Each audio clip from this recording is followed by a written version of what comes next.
10 filem seram yang terbaik yang aku tonton untuk tahun 2025.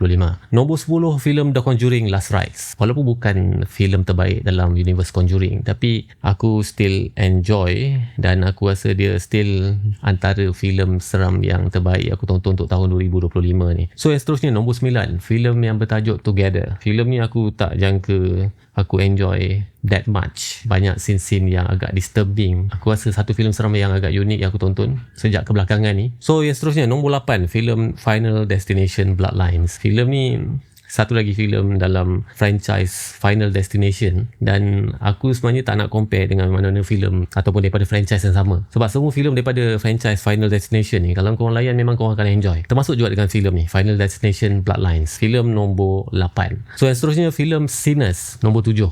Dia bukan type filem seram yang mungkin boleh diterima oleh ramai orang lah. Mungkin ada yang cakap filem ni bosan, slow. Tapi kalau kau tengok dia punya flow, plot dia, character development dalam filem ni, antara filem seram yang bagi aku ada jalan cerita, ada karakter yang kuat dan ending yang aku rasa agak mencekam jugalah. So seterusnya, nombor 6, satu-satunya filem seram daripada Malaysia yang aku rasa paling menonjol, paling berjaya untuk tahun 2025 ni, filem Malam Terlarang. Aku rasa kalau korang peminat filem seram, especially filem-filem seram lokal, kalau korang tengok semua filem-filem seram yang keluar, filem lokal lah daripada Malaysia untuk tahun ni, aku rasa korang boleh senang-senang je pilih Malam Terlarang ni. Sebab filem-filem seram yang lain semua sama ada dia acah-acah deep ataupun buat ala kadar je man. Seterusnya, filem yang aku baru tonton semalam.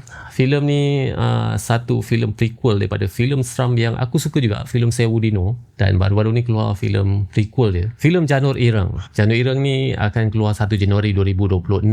Kalau korang pernah tengok filem Sewu Dino, banyak benda yang korang tertanya-tanya. Persoalan tu semua akan terjawab dalam filem Janur Ireng ni. Dia tak adalah seseram Sewu Dino, tapi still one of the best lah untuk tahun 2025 ni. So yang seterusnya, nombor 4, filem Weapons. Filem ni dia saing-saing dengan Bring Her Back. Aku suka dua-dua dan aku still rasa filem Weapons ni dia seolah-olah macam filem ilmu hitam, filem santet yang aku banyak tonton daripada Indonesia tapi versi Hollywood.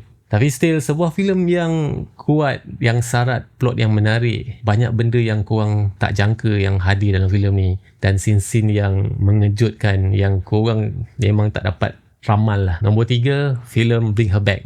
Ni saing-saing Weapons juga, tapi aku suka Bring Her Back ni lebih sikit sebab dia banyak explore sequence camera work yang lain daripada apa yang aku tonton dalam filem-filem seram yang keluar daripada Hollywood tahun ni. Ada scene yang sangat-sangat kecil, tapi dalam filem ni